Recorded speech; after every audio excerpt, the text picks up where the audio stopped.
面粉你别再种蒸馒头了，像我这样做比蒸馒头简单，比面包还要好吃。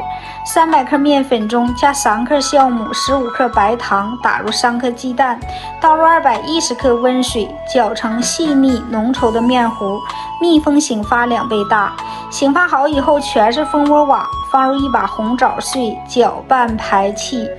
准备一个模具，底部和侧面刷油，倒入面糊，整理平整，摆入蒸锅2次醒发10分钟。醒好以后水开上气儿，蒸30分钟，关火焖2分钟出锅。这样做的发糕比蒸馒头简单，比面包还要好吃。喜欢你也试试。